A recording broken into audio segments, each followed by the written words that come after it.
Alors Gilou, le chef de l'État a procédé hier à la nomination des 30 sénateurs complétant la liste à 100. Et parmi ces nommés figure en bonne place le roi des Bamoun. Oui. Désormais, le NUM compte 2 sénateurs et une suppléante. Oui. D'abord, quelle est votre réaction? Moi, je suis très heureux et je voudrais profiter de cette occasion que vous me donnez pour remercier le chef de l'État. Vraiment, le NUM est bien représenté. Donc, nous pensons que la décentralisation avec le développement local, c'est-à-dire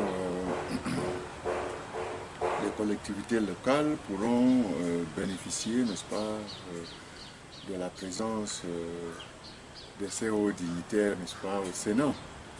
Vous savez, le Sénat n'a pas seulement pour mission de légiférer, c'est-à-dire de voter les lois avec l'Assemblée nationale, mais surtout de contribuer à l'amélioration, n'est-ce pas, des conditions de vie des citoyens au niveau des collectivités locales décentralisées. D'accord. Gilou, on a constaté que le chef de l'État a tendu la main à l'opposition parce que désormais le FNC contre un sénateur, l'UNDP 2, le MDR aussi. Quelle lecture faites-vous par rapport à cette alliance?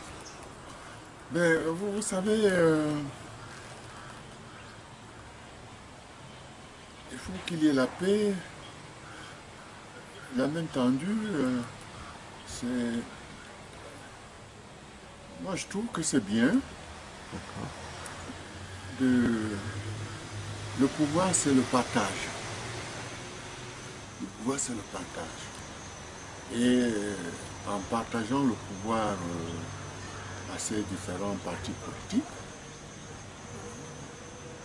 je crois que cet acte peut contribuer à la paix sociale et préparer aussi l'avenir.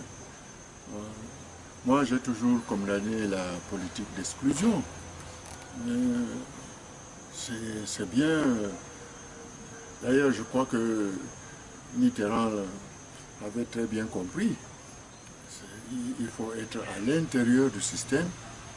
On ne peut pas critiquer. Un siège vide, ça ne paye pas. Si on veut critiquer, il faut être là-dedans.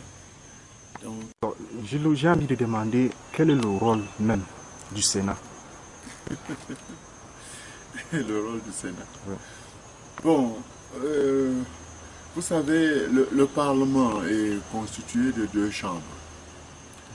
La haute chambre, c'est le Sénat, et l'Assemblée nationale.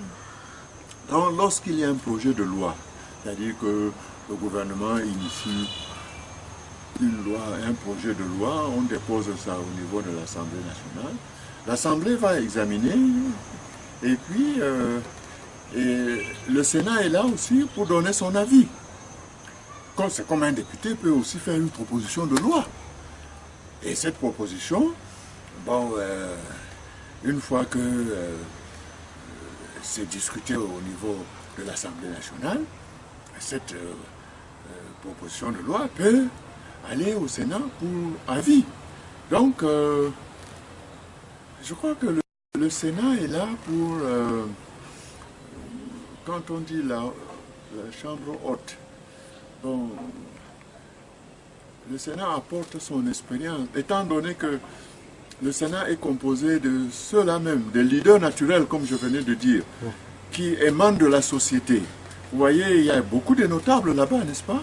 Tout à fait. Hein, à l'image de chef de Banjoun, du Sultan, de l'Amido de Rebouba, de Bagnon, etc., etc., même Moukete, le Baouba politique, là, Chief Moukete. Ce sont ces hommes-là qui ont de l'expérience et qui sont au contact des habitants au jour le jour. Hein? Alors, le Sénat, c'est pour ça que, en dehors même de contribuer à voter les lois, la principale mission du Sénat, c'est vraiment de s'occuper des collectivités locales décentralisées. S'il y a des gens éclairés, essayer de leur faire comprendre en réalité ce qui se passe. D'abord, c'est la Constitution qui donne le droit au président de la République de nommer 30 sénateurs. D'accord. Bon, je ne suis pas un constitutionnaliste, mais je voudrais attirer votre attention sur le fait que les sénateurs élus par les grands électeurs, là, Oui. c'est dans des circonscriptions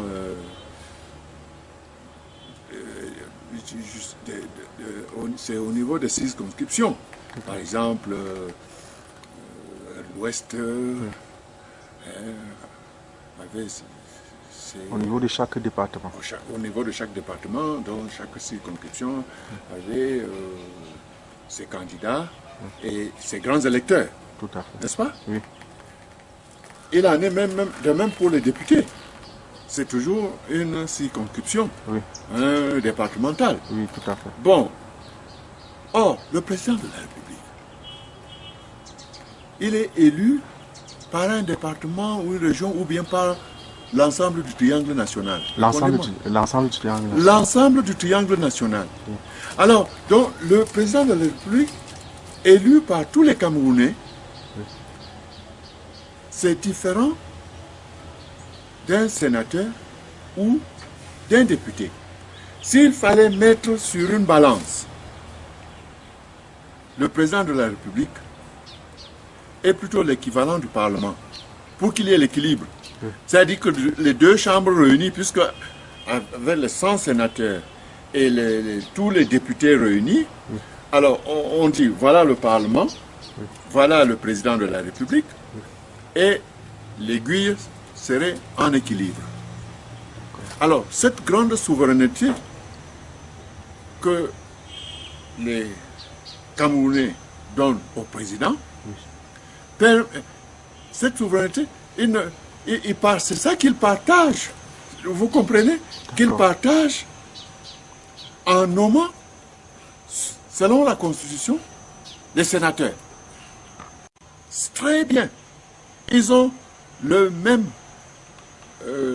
comment dirais-je, que ce soit élu ou nommé par le président de la République, c'est la même chose.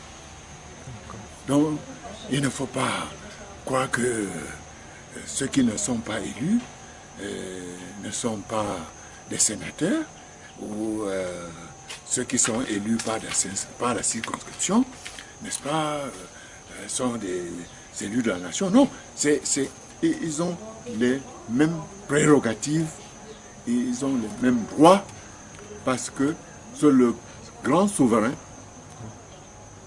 et suivant la Constitution, qui complète les 70 sénateurs élus par les 30